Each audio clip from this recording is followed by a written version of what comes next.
নামাজ পড়ার সময় পাই না ভাই। টিকটক দেখি, ফেসবুকে রিলস দেখি, ফেসবুক চালাই, ইউটিউবে শর্ট ভিডিও দেখি, কিন্তু নামাজ পড়ার সময় পাই না, তাই না? আমরা কিন্তু এখন আজানের সময়ও কিন্তু মোবাইলে মোবাইল টিপাটিপি করি, ঠিক আছে? মোবাইলে ভিডিও দেখি, আজান সাইটে যে আজান হচ্ছে, আজানের সময় যে আজান হচ্ছে সেগুলো আমরা ফলো করি না। হায় রে দুনিয়া ভাই, কঠিন দুনিয়া। দুনিয়া কিচ্ছু না ভাই। আমরা যারা, আমি অনেকবার ফলো করে দেখছি, অনেক ফলো করে দেখছি এবং অনেক বলছিও। অনেক সময় দেখছি যে দোকানে বসে অনেকজন মোবাইলে টেপাটিপি করতেছে, ভিডিও দেখতেছে, গান দেখতেছে, শুনতেছে, ঠিক আছে? আমি অনেকবার অনেকজনকে বলছিও ভাই এখন আজান হইতেছে, তখন হয়তো সাউন্ড কমায় দেয় অথবা কেউ বন্ধ করে, ঠিক আছে? আবার একটা কথা বলবেন, যারা সাউন্ড কমায়া দেয় সেটা আবার কেমনিয়া, বন্ধ করে রাখি শুনলাম না, আর গান না শুনলে কি হবে, তাই না? ওই সময়টা গান আমরা শুনলাম না, সমস্যা কি? এমনি তো ওগুলো তো শোনা ঠিক না, গান বাজনা, তাও আবার আজানের সময়, তাই না?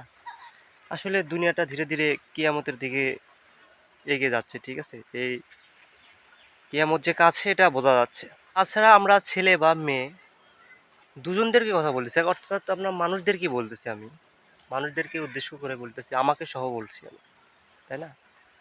এই যে আমরা পড়াশোনা নিয়ে এত ব্যস্ত, পড়াশোনা নিয়ে ব্যস্ত, এটা নিয়ে ব্যস্ত, ওই কাজ নিয়ে ব্যস্ত, এই কাজ নিয়ে ব্যস্ত, ব্যস্ততার শেষ নেই। আজান দিলে, যখন জহরের আজান দেয়, নামাজ পড়ার সময় নেই। আসরের নামাজের আজান দিলে নামাজ পড়ার সময় নেই। আসর মাত্র 4 রাকাত ফরজ নামাজ, 4 রাকাত ফরজ নামাজ, ঠিক আছে? আর এই 4 রাকাত ফরজ নামাজ পড়ারে আমরা সময় পাই না। কয় মিনিট? 5 মিনিট লাগবে সর্বোচ্চ, 5 মিনিট লাগবে, তাই না? ধীরে পড়লেও 5 মিনিট সময় লাগবে, তাই না? তো আমরা নামাজ পড়ার সময় পাই। হায় রে দুনিয়া রে ভাই, বুঝছেন, কঠিন। যে ব্যস্ততার মাঝে আমরা থাকি, এই ব্যস্ততা একদিন থাকবে না।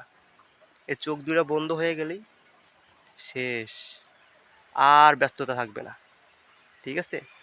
যাই হোক, আমি কথাগুলো বললাম এই কারণে যে আমি ইদানিং অনেক জায়গায় লক্ষ্য করে দেখছি যে আপনার আজান দিলেও কেউ ফোন টেপাটেপি করতেছে, ভিডিও দেখতেছে, রিলস দেখতেছে, ঠিক আছে? তাই সবাই একটু সতর্ক থাকবেন। মৃত্যুবরণ তো করতে হবে, মৃত্যু চিরসত্য, তাই না? যাই হোক, সবাই ভালো থাকবেন। আসসালামু আলাইকুম ওয়া রাহমাতুল্লাহ।